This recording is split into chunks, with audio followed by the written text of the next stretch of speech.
My wife handed me a 28 items improvement list to fix me. I replied with divorce papers, forced accountability, and rewrote our marriage rules forever. You know the one. The look that says she has been thinking, planning, and now it is time for me to hear about it. She had a folded piece of paper in her hand, and she set it down in front of me with the kind of ceremony you would reserve for signing a peace treaty. "We need to talk," she said, sliding into the chair across from me. "I have been doing a lot of thinking about our marriage, and I have put together something that I think will help us." I looked at the paper, then back at her. "Okay, what is it?" "It is a list," she said, her tone suddenly taking on that teacher-like quality she got when she thought she was being helpful. "Things you need to improve to save our marriage. I have been really thoughtful about this, and I think if you work on these areas, we can get back to where we used to be." I unfolded the paper and started reading. The title at the top said, "Improvement Areas for Our Marriage," in her neat handwriting. Below there was a numbered list that kept going and going and going. Number 1. Take more initiative with household chores without being asked. Number 2. Be more emotionally available during conversations. Number 3. Stop leaving dishes in the sink overnight. Number 4. Show more appreciation for the things I do around the house. The list continued down the page. Number 7 was about my tendency to withdraw during conflicts. Number 11 criticized my lack of romantic gestures. Number 15 suggested I needed to work on my communication style. By the time I got to number 23, which was about how I needed to be more supportive of my goals and dreams, I realized I was looking at more than just suggestions. This was not a list of improvements. This was an indictment, a comprehensive breakdown of everything she thought was wrong with me, packaged as helpful advice for saving our marriage. I set the paper down and looked at her. She was watching me expectantly, like she was waiting for me to thank her for this thoughtful gift of criticism. She said, leaning forward slightly, "What do you think? I know it might seem like a lot, but I really think these changes could make a huge difference for us." I picked up the paper again, counted. 28 items, 28 things that were apparently wrong with me and needed fixing. Not one item on this list asked what she might need to work on. Not one suggestion that maybe, just maybe, marriage was a two-way street. "This is eye-opening," I said, and I meant it. Just not the way she thought I did. Her face lit up. "I am so glad you see it that way. I was worried you might get defensive, but this is exactly the kind of open-mindedness we need." I folded the paper back up and stood from the table. "You are absolutely right. This is exactly what we needed." "So, you will work on these things?" she asked, hope creeping into her voice. "Oh, I am definitely going to work on something," I said. "I need to think about this for a bit, but you have given me a lot to consider." She smiled, looking satisfied with herself. "Take your time. I know it is a lot to process, but I really think this could be the turning point for us." I walked upstairs to my home office and closed the door. Then I sat down at my desk and really looked at that list again. Item number 12 was about my need to be right all the time. Number 16 complained about my inflexibility. Number 21 said I needed to prioritize our relationship over work. Every single item was about what I needed to change, what I needed to fix, what I needed to improve. There was no acknowledgement that she might have contributed to any of our problems, no recognition that maybe some of these issues had two sides, no suggestion that perhaps a marriage requires both people to make adjustments. This was not a conversation starter. It was a list of demands dressed up as helpful suggestions. And the more I thought about it, the more I realized what this really was. This was her way of telling me that everything wrong with our marriage was my fault, and if I just became the person she wanted me to be, everything would be fine. The audacity of it was almost impressive. She had essentially handed me a personality makeover checklist and expected me to be grateful for the guidance. I opened my laptop and started typing. If she wanted to communicate through lists, then I could work with that. I was pretty good at making lists myself. 20 minutes later, I had my response ready. I printed it out, folded it just like she had done with hers, and headed back downstairs. She was in the living room now, watching some reality show on Netflix, looking pleased with herself. When she saw me coming down the stairs with my own piece of paper, her eyebrows went up. "Did you want to talk about the list?" she asked, muting the T5. "Actually," I said, "I wrote my own list. I thought it might be helpful for you to see my perspective too." I handed her the folded paper and sat down in the chair across from the couch. She opened it eagerly, probably expecting to see my thoughts on her suggestions or maybe my own areas where I thought she could improve. Instead, she found a single line item under the heading, My Improvement Plan. 1. File for divorce. She stared at the paper for a long moment, then looked up at me. Is this some kind of joke? Not at all, I said calmly. You said you wanted me to work on improving our marriage. This is my plan for improvement. This is not improving our marriage, she said, her voice rising slightly. This is ending it. Exactly, I said. And that is the improvement I think we need. The color drained from her face as she read my list again, like she was hoping the words would somehow change. They did not.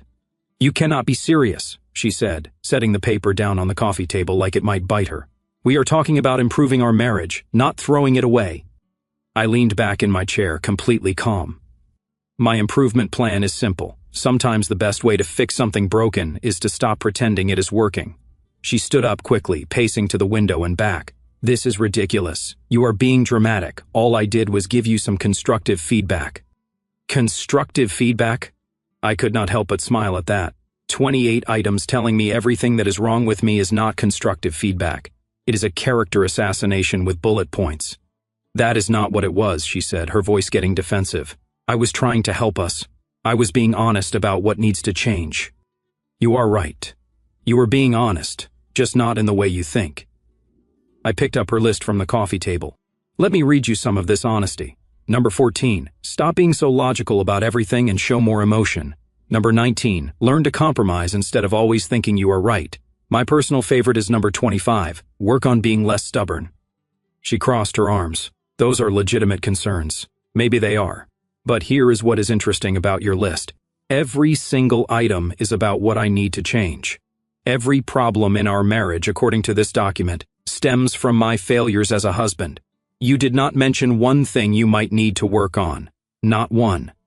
That is because this list was about helping you see. It was about helping me see that you think I am the problem. All of it. Every issue we have ever had, every argument we have had, every moment of unhappiness in this marriage is apparently my fault. I stood up and walked to the mantelpiece, then turned back to face her. Do you really believe that? She opened her mouth, then closed it. For the first time since this conversation started, she did not have an immediate response. Here is what your list actually told me. I continued.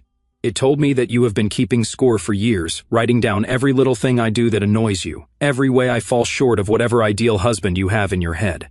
It told me that instead of talking to me about problems when they come up, you have been building a case against me.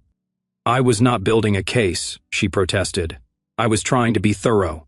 Same thing, different packaging. I walked back to my chair, but did not sit down. You want to know what would have been constructive feedback? Coming to me 6 months ago and saying, hey, I have been feeling like you are not hearing me when we talk. Can we work on that together? That is constructive. What you gave me was a performance review where I failed every category. She was quiet for a moment, and I could see her trying to figure out how to respond. Finally, she said, so, you are going to end our marriage because I pointed out some problems. I am going to end our marriage because you do not see it as our marriage. You see it as my marriage that you are stuck in, waiting for me to become good enough for you to be happy. That is not true, is not it. When is the last time you asked yourself what you might be doing to contribute to our problems? When is the last time you considered that maybe some of our issues are not just about my shortcomings? She sat back down on the couch, and for the first time, she looked uncertain. I do think about that really, because there is no evidence of it on this list. According to this, I held up her paper. You are perfect, and I am a disaster. If that is really how you see our marriage, then we definitely need to end it, but not for the reasons you think. You are twisting everything I said. Am I? Let us try an experiment. Name one thing you could work on to improve our marriage. Just one. She stared at me for a long moment. I communicate my needs clearly, maybe too clearly. That is not naming something you could work on. That is defending something you already do and then suggesting you might be too good at it. I shook my head. You literally cannot do it. You cannot name one thing you might need to change or improve. Everything is my fault. The room got quiet except for the sound of the T5, which was still muted. She was looking down at her hands, and I could see her mind working. This is not how this was supposed to go, she said. Finally, how was it supposed to go? You were supposed to, I do not know, talk about the list. Maybe disagree with some things, but then work with me on the others. We were supposed to make a plan. A plan where I change everything about myself, and you change nothing. That is not what I meant, but that is what you wrote. I sat back down, keeping my voice level. You spent time writing 28 things you want me to fix. You did not write anything about what we could work on together. You did not suggest any problems that might be shared responsibility. You made a list of my failures and called it marriage counseling. She picked up my list again and stared at it. So this is it? You are really going to file for divorce?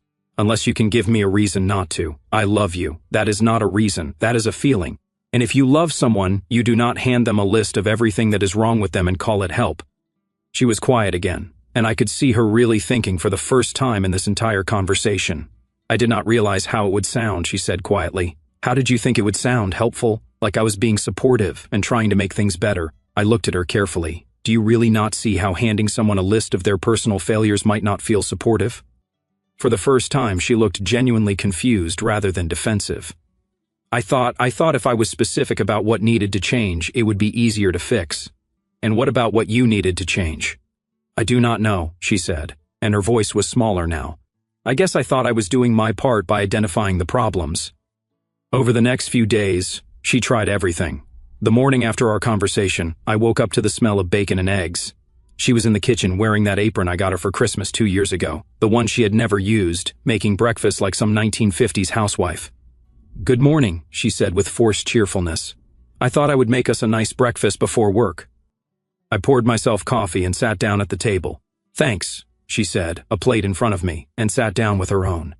So, I was thinking about our conversation yesterday. Yeah, maybe we could talk about the divorce thing. I mean, surely that was just you being upset about the list, right? I took a bite of eggs and looked at her. Actually, I called an attorney yesterday afternoon. I have an appointment next week. Her fork stopped halfway to her mouth. You actually called a lawyer. I told you my improvement plan was simple. I meant it. The forced smile disappeared. You cannot just make major life decisions when you are angry. I am not angry. I am clear. I finished my coffee and stood up. This breakfast is really good, by the way, but making me breakfast does not change the fundamental problem we talked about. She followed me to the front door as I grabbed my keys. What fundamental problem? I said, I did not realize how the list sounded. I can work on that. Can you? Because yesterday you could not name a single thing you might need to change about yourself. Making breakfast is not the same as recognizing that maybe you have been approaching our marriage wrong. I am recognizing it, she said quickly. That is why I'm trying to show you that I care by doing things you think I want instead of actually listening to what I said. I left for work, and when I came home that evening, she was waiting with a different strategy. She had cleaned the house from top to bottom and had dinner ready when I walked in the door. I spent the day thinking, she announced, about what you said, about the list. I sat down at the dining room table, which she had set with our good dishes. Okay, you are right that I did not think about what I might need to work on. So I made my own list. She pulled out a piece of paper, things I could improve. I looked at the paper. It had 3 items on it. Number 1, be more appreciative of the things you do. Number 2, do not give feedback in list format. Number 3, ask about your day more often. I set the paper down. This is a list of ways you can be nicer to me. That is not the same thing. What do you mean? I mean, you are still not seeing the actual problem. You think the issue is that you were not nice enough when you gave me criticism. You do not see that the criticism itself was the problem. Her face fell. I do not understand what you want me to say. I want you to understand that marriage is not about one person fixing the other person. It is about 2 people working together to solve problems together. But there are problems, she said. Things that need to be addressed. Of course, there are problems. Every marriage has problems. But when you write a list of 28 things that are wrong with me and 0 things that might be wrong with your approach to our marriage, you are not trying to solve problems. You are trying to manage me like I am an employee who needs performance improvement. She was quiet during dinner, and I could see her thinking. After we finished eating, she tried a different approach. Okay, she said. Let us say you are right about the list. Let us say I was wrong to approach it that way. Cannot we work past that? Cannot we start over? Start over. How? I do not know. Go to counseling. Talk to someone who can help us communicate better. I leaned back in my chair. You want to go to counseling so someone else can tell you how to communicate with me better? That is not what I meant, is not it? You are still looking for someone to teach you the right technique to get me to be the husband you want me to be. You are not looking at whether the husband you want me to be is reasonable, or whether you might need to change your expectations. The next day was Saturday, and she tried the emotional approach. I was in the garage working on organizing some tools when she came out with tears in her eyes. I cannot believe you are going to throw away 15 years of marriage because of one stupid list, she said. I put down the wrench I was holding. I am not throwing away 15 years. I am recognizing that maybe those 15 years have not been as good as we pretended they were. They were good. We were happy. Were we? Or were you happy when I was doing what you wanted and frustrated when I was not? She wiped her eyes. That is not fair. It is not about fair. It is about honest. I turned to face her fully. When is the last time we had a fight where you considered that maybe you were wrong? When is the last time you apologized for something without adding a but to explain why your behavior was justified? I apologize all the time. You say, sorry. That is different from apologizing. Saying sorry is about making the conflict go away. Apologizing is about recognizing you did something wrong. Fine, she said, her voice getting sharper. I am wrong. I am terrible. I am the worst wife in the world. Is that what you want to hear? That is exactly what I do not want to hear, because that is not an apology either. That is sarcasm designed to make me feel bad for bringing up the problem. She stared at me for a moment, then turned and walked back into the house. That night, she tried the bargaining approach. What if I throw away the list, she said as we were getting ready for bed. What if we just forget the whole thing happened? Then nothing changes. We go back to the way things were, and in 6 months or 1 year you will be frustrated about the same things again. Except next time, instead of a list, it will be something else. What if I promise not to be critical anymore? That is not sustainable, and it is not honest. If something bothers you, you should be able to talk about it. The problem is not that you have concerns. The problem is how you approach those concerns and whether you are willing to examine your own behavior too. I do not know how to do that, she admitted quietly. It was the first honest thing she had said all week. I know you do not, I said, and that is exactly the problem. By Sunday night, she was getting desperate. I could see it in the way she kept looking at me like she was trying to figure out what combination of words or actions would make me change my mind. The appointment with the lawyer is tomorrow, I reminded her as we were watching T5. I know. Are you going to try to talk me out of it? She was quiet for a long time. Then she said, would it work? No. Then what is the point? I looked at her carefully. The point would be whether you actually understand why I am doing this or whether you are just trying to avoid the consequences. I understand, she said quickly. Do you? Because every conversation we have had this week has been about how to get me to stay. None of them have been about whether staying would actually be good for either of us. She did not answer that. I went to the lawyer on Monday morning. His office was in one of those professional buildings downtown, the kind with marble floors and elevator music. He was younger than I expected, maybe early 40s, wearing a navy suit and the kind of confident expression that probably cost his clients $200 an hour. So, he said after I had explained the situation, you are looking at an uncontested divorce. I hope so. We do not have kids, and we both work. Should be straightforward. He made some notes on a legal pad. Property, assets, houses in both names. We both contributed to the down payment. 2 cars, both financed, savings account, checking account, retirement accounts, nothing complicated. How long have you been married? 15 years. He looked up from his notes. And your wife knows you are here. She knows I am filing. Whether she has accepted it is another question. Understood. I will prepare the paperwork. You should have everything ready to file by the end of the week. When I got home that evening, she was sitting at the kitchen table with her laptop open and papers spread around her. How was your day? She asked, not looking up. Fine. What are you working on? Research. She turned the laptop toward me. The screen showed a marriage counseling website. I found 3 therapists in our area who specialize in relationship crisis intervention. I have already called 2 of them. I sat down across from her. I told you I am filing for divorce. I know what you told me, but I also know you are not unreasonable. If I can show you that I am serious about working on things, maybe we can find a way through this. Working on what things? She shuffled through the papers. I printed out some articles about communication in marriage, and I found this workbook about identifying destructive patterns in relationships. I looked at the stack of papers. You are approaching this like a research project. What is wrong with that? You said I need to examine my own behavior. So, I am examining it by reading about it online, by learning how to do better. Is not that what you want? I leaned back in my chair. What I want is for you to actually understand the problem, not just research solutions to a problem you still do not fully grasp. Explain it to me again. I have explained it multiple times.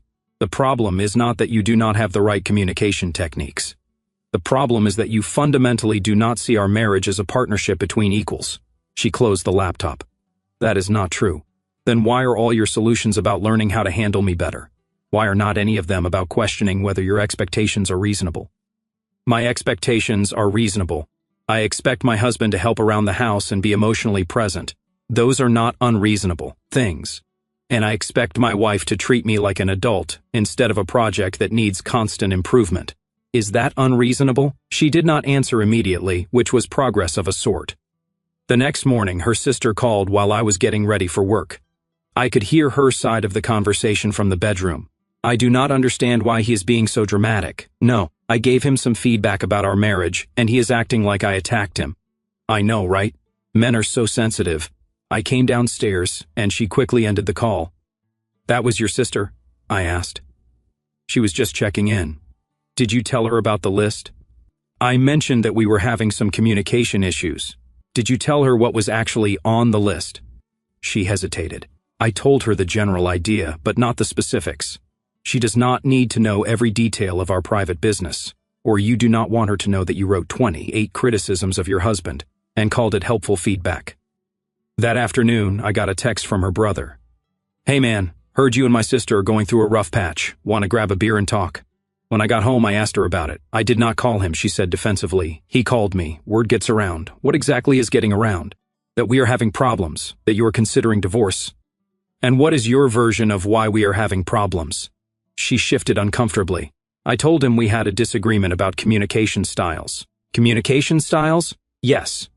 Did you mention that you wrote a list of everything that is wrong with me? That is not what the list was. That is exactly what the list was. And the fact that you cannot even accurately describe it to your own family tells me you know it was wrong. That weekend, we were supposed to go to her friend's birthday party. When Saturday came, she got dressed and ready, then looked at me expectantly. Are not you getting ready? I am not going. Why not? Because I do not feel like spending the evening pretending everything is fine while you tell people we are having communication issues. So, I am supposed to go alone. You are supposed to do whatever you want, but I am not going to be part of the performance. She went alone, and when she came back 3 hours later, she was upset. Everyone kept asking where you were. She said it was embarrassing. What did you tell them? That you were not feeling well, so you lied. I did not want to get into our personal business. No, you did not want to explain why your husband is filing for divorce. There is a difference. The following week, the divorce papers were ready. I brought them home and set them on the kitchen counter. The lawyer says you have 30 days to respond, I told her. She stared at the papers like they were written in a foreign language. You are really doing this.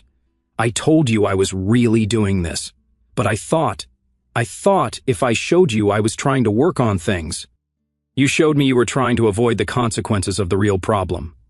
That is not the same as working on it. She picked up the papers and flipped through them. This makes it all so final. That is the point. What if I contested it? Then we would spend a lot of money on lawyers and end up in the same place, just angrier and poorer. What if I refused to sign? Then the divorce would take longer, but it would still happen. You cannot force someone to stay married to you. She set the papers back down. I do not understand how we got here. We got here because you have spent 15 years trying to turn me into someone else, and I finally realized I do not want to be turned into someone else. I never tried to turn you into someone else. I picked up the original list from where it was still sitting on the counter. 28 things you want me to change. If I changed all of these things, would I still be the same person you married? She looked at the list, then at me. For the first time, I saw something in her expression that looked like genuine uncertainty. I do not know, she said quietly. That is the first honest answer you have given me in weeks. 2 weeks passed after I served the papers. She stopped trying to negotiate or bargain. Instead, she got quiet, really quiet. I would find her sitting at the kitchen table in the mornings, just staring out the window with a cup of coffee getting cold in her hands. You okay? I asked one morning. She looked up like she had forgotten I was there. I have been thinking about what? About what you said, about the 28 things. She turned to face me fully. I keep going through them in my head, and I realize I cannot remember when most of these things started bothering me. Like, when did I decide you were too logical? When did I decide you were not romantic enough? I poured myself coffee and sat down. What do you think? I think maybe I have been collecting complaints for years without really thinking about whether they were fair complaints. It was the most self-aware thing she had said since this whole situation started. Take number 15, she continued. Your communication style. What exactly is wrong with your communication style? You tell me. It was on your list. That is just it. I wrote it down because it sounded like something that could be a problem, but when I really think about it, you are actually pretty clear when you talk. You say what you mean. You do not play games or hint around. Maybe that is not a flaw. She was quiet for a moment, then said, I think I have been comparing you to some ideal husband in my head, someone who does not exist. Where did this ideal husband come from? I do not know. Books, movies, other people's marriages that look perfect from the outside. My friend at work is always talking about how her husband surprises her with flowers and writes her little notes. So, I decided you should do that too. Did you ever ask me to do those things? No. I just expected you to figure it out. And when you did not, I got frustrated and put it on the list. I studied her face. She looked tired, like she had been working through something difficult. What else have you been thinking about? About what you said about partnership? About equals? She wrapped her hands around her coffee mug. I do not think I have been treating you like an equal. I think I have been treating you like someone who is supposed to make me happy. And when you did not make me happy the way I expected, I blamed you for it. This was new territory. In 15 years of marriage, I had never heard her question her own expectations before. Why do you think you did that? Honestly, I think I believe that marriage was supposed to work a certain way. And if it was not working that way, it was because you were not doing your part right. It never occurred to me that maybe my idea of how marriage was supposed to work was the problem. She got up and walked to the window looking out at the backyard. I called my mom yesterday. Yeah, I told her about the divorce, about the list. I read her some of the things I wrote. What did she say? She was quiet for a really long time. Then she said, Honey, that sounds like you were trying to redesign your husband. When I tried to explain that I was just trying to improve our marriage, she said marriage is not about improving people. It is about accepting people and building a life together. She turned back to me. My mom has been married to my dad for 42 years. If anyone knows about marriage, it is her, and she basically told me I have been doing it wrong. What else did she say? She asked me if I would want Dad to make a list of 28 things wrong with her. I said that was different, that I was trying to help. She said, help with what? Help him become someone else. That is when I realized that is exactly what I was trying to do. Over the next few days, she kept having these moments of clarity. She would be doing something ordinary like folding laundry or making dinner, and then suddenly stop and look at me with this expression of dawning realization. I just remembered something she said one evening while we were watching T5th last year when you wanted to go on that fishing trip with your brother. I made such a big deal about it. I said you were being selfish for wanting to spend a weekend away from me. I remember. But I go out with my friends all the time. I have book club, girls' nights, shopping trips. I never asked if those things bothered you. I just assumed they were fine because they were things I wanted to do. They were fine. I want you to have friends and interests. But I did not extend the same consideration to you. I acted like your wanting time with your brother was a personal rejection of me. She muted the T5 and turned to face me. That is not fair, is it? No, it is not. And number 7 on the list about you withdrawing during conflicts. I wrote that you need to stop withdrawing, but I never thought about why you withdraw. Maybe you withdraw because I do not actually want to resolve conflicts. Maybe I just want to be right. She was starting to see patterns that had been invisible to her before. It was like watching someone put on glasses for the first time and realizing the world had been blurry all along. I have been keeping score, she said a few days later. Not just with the list, but for years. Every time you did something that did not match what I thought you should do, I filed it away as evidence that you were not trying hard enough. Evidence for what? For the case I was building that you were the problem in our marriage. I realize now that I was always building that case. Every argument we had, every time I got frustrated, it was always about what you were doing wrong, never about what I might be doing wrong. One morning, I found her sitting at the kitchen table with a notebook, writing. What is that? I asked. I am trying to write down the things I have done wrong in our marriage. Not ways I could be nicer to you, but actual things I have done that were unfair or hurtful. She showed me the notebook. She had filled 3 pages already. I criticized your family but got defensive when you had any opinion about mine. I made major decisions about our social calendar without asking if you wanted to do those things. I assumed you should know what I wanted without me having to tell you. then got mad when you did not read my mind. I interrupted you constantly but complained that you did not listen to me. The list went on. It was a real accounting of real problems, not surface-level politeness issues. This is hard to look at, she said. I do not like seeing myself this way. That is what accountability feels like. Is this how you felt when you read my list about you? Worse, because your list was mostly about personality traits and preferences. This list is about behavior choices you made repeatedly over years. She set down her pen. I owe you an apology, a real one. Okay. I am sorry that I spent 15 years treating you like a project instead of a partner. I am sorry that I made our marriage about fixing you instead of building something together. I am sorry that I never questioned whether my expectations were fair or whether my behavior was contributing to our problems. She took a breath.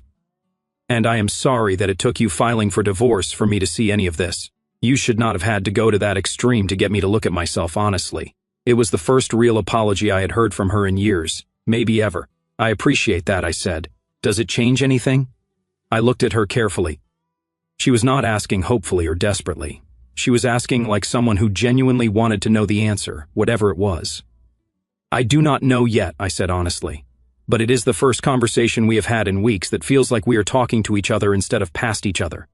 3 months later, we were sitting in a coffee shop downtown. Not for any special reason, just because she had asked if I wanted to get coffee and talk. The divorce papers were still sitting unsigned on my desk at home. How do you feel about counseling? She asked, stirring sugar into her latte. Depends on why we are going. Not to fix you. Not to teach me techniques to manage you better, but to learn how to actually be married to each other instead of to the people we thought we should be. I considered this. That sounds different. It is different.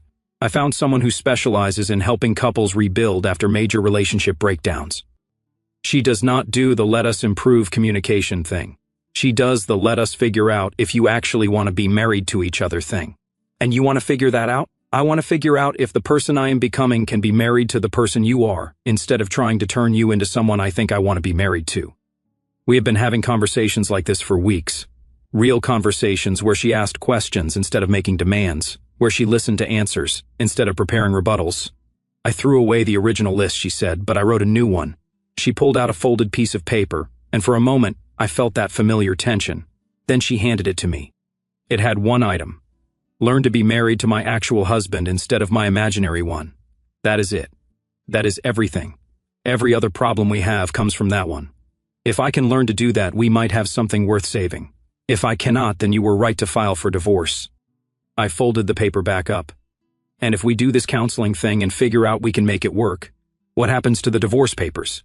We tear them up, but not until we are both sure we want to be married to who we actually are, not who we think we should be. And if we figure out we cannot make it work, then we sign them and end this as friends who tried everything and gave each other an honest chance. 6 months later, we were in our kitchen making dinner together. Really together, not with one person cooking while the other sat at the table scrolling through their phone. How was your day? She asked, chopping vegetables. Good, busy. Johnson finally approved the Henderson project. She smiled. The one you have been working on for 3 months. That is the one. I am proud of you. It was a small moment, but it represented something bigger. She was proud of me for succeeding at work, not frustrated that work sometimes kept me late. She was interested in my day because she cared about my life, not because she was monitoring my mood. How was book club? I asked. Interesting. We are reading this book about marriage, and there is a whole chapter about expectations versus reality. Made me think about us. Good thoughts or concerning thoughts. Grateful thoughts. We could have just gotten divorced and both spent the rest of our lives thinking the other person was the problem. Instead, we figured out how to actually like being married to each other. The divorce papers were in a shredder bag somewhere, torn up on the day we had both decided we wanted to try being married for real this time. It was not perfect. We still had disagreements, still got on each other's nerves sometimes. But now, when we had problems, we approached them as problems to solve together, not as evidence that one of us was fundamentally flawed. You know what I realized? She said, seasoning the chicken. What? I spent 15 years trying to change you into someone I thought I wanted to be married to. Turns out I actually like being married to you. Just took a near divorce to figure it out. Best worst thing that ever happened to us. She was not wrong. Sometimes you have to be willing to lose something completely before you can figure out if it is actually worth keeping. Our story has come to an end. If you have made it this far, how about subscribing to our channel? It helps us immensely. I have selected 2 other videos for you that I am sure you will enjoy. Feel free to click on them. I will be waiting for you in the next story. See you soon.